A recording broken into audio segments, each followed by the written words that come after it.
Hey team, hope you're well. I had a few really good questions this week, so just want to break it down so hopefully the rest of you will get some value as well. So first one of the guys mentioned that he had to adjust the weight if it's all right, dropping the weight during the workout or modify some of the exercises. So first of all, that's absolutely fine. So it's perfectly normal to adjust the reps, the weight where needed, because ideally you want to work at around 80% of your maximum. And if that's mean you just need to scale down somewhere or make some tweaks, that's absolutely normal.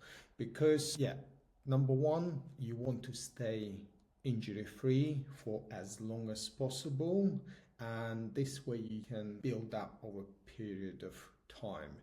And also I will quite often recommend maybe having a couple of kettlebells by side. One is something lighter, another is something heavier, so when you going through the workout you can even zigzag through those weights, do one set lighter, then heavier, then lighter, then heavier.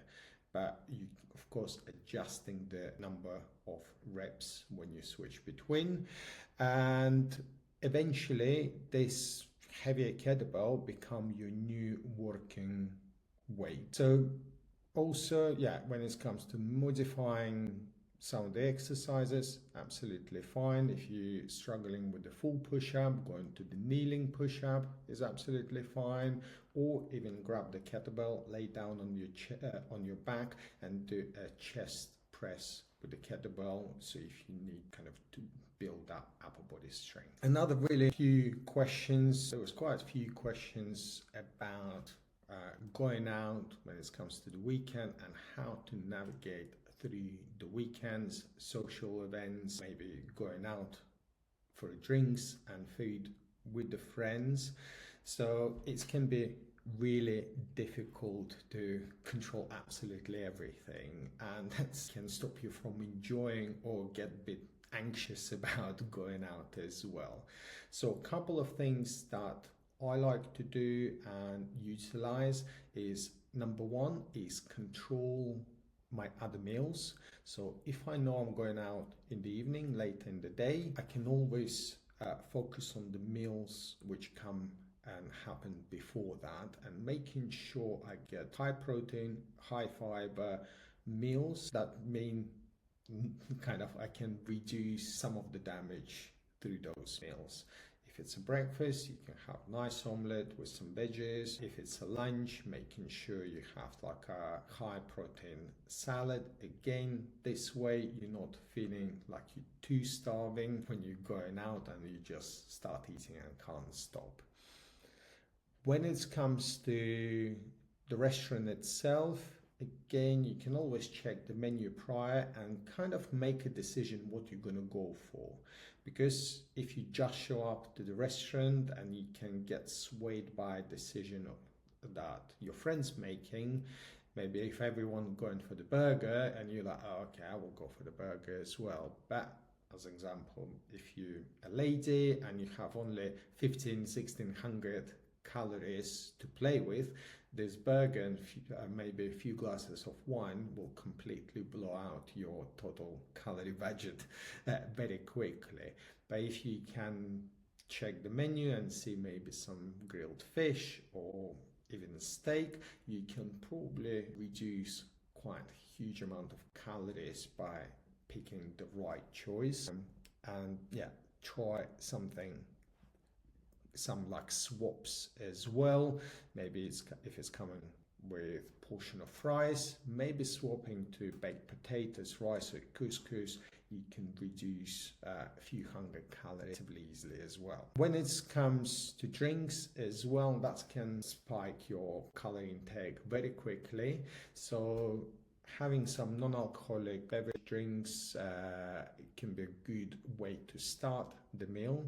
If you know you can have a drink but you're just choosing to have it a little bit later, you can reduce how many calories you consume overall during the evening as well. You probably can kind of cut about a few hundred calories purely by having a couple of glasses of water or soft drinks. When it comes to drinking alcohol, again, if you can, try to avoid to have like 2-3 days in a row when you're going out for the drinks and drinking back to back, because that can lead to bad decisions, and you end up in this cycle of wake up, a little bit hangover, a little bit tired, trying to kind of tap like for higher calorie food just to get your energy back up, and then you start the cycle in the evening again or through the day.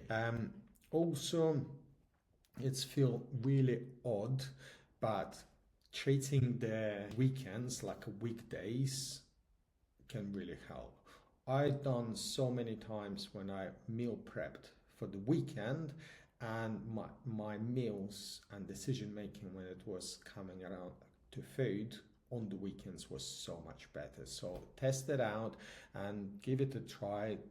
Meal prep for a Saturday and see how you get on that day. Right, very good question when it comes to goblet squat, and especially if you start using something heavier or trying to increase the weight for the squat and you're trying to handle this heavy kettlebell, it's awkward and sometimes your shoulders giving in before your actually legs. So a couple of suggestions over here when it's come to heavier goblet squat. So first of all, see if you can keep the kettlebell really close and pretty much rest on your chest. So when this way, it will take some of the load off your shoulders and arms.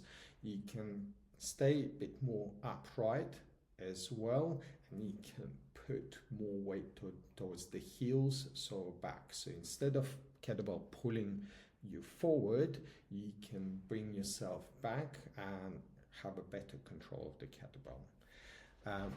Also, if you are feeling that your arms are getting too taxed before your legs as well, try like hanging the kettlebell in front of you, a little bit like a sumo deadlift position, but instead of keeping your hips quite high as you're lowering it down, so bring your hips towards the knee level as well. So this way, again, the kettlebell will stay relatively close. You can go through full range of motion without taxing your shoulders out too much. Another, when it comes to the push-ups, if it doesn't feel right, so a few kind of checklists I would check. So number one is hand position. So if your hands placed too far in front of you, that's probably not going to be right. Make sure your hands placed in line kind of below, like your fingers with the shoulders, so it's a little bit lower, so in line with the chest, not in front. Angle position, if we look from the top, you should look not like a T letter, but more like an arrow.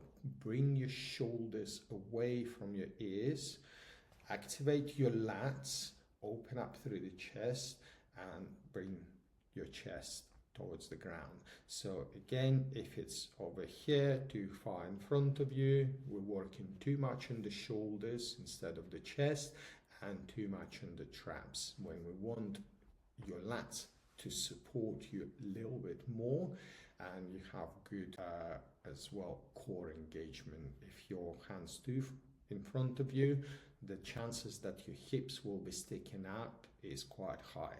So if you properly lined up, you have full core engagement, you will get so much more out of this exercise, not only working your chest, but also fantastic exercise for your core as well. So hopefully these tips will help you this week, and yeah, let's crush this week and let's keep pushing forward. Bye.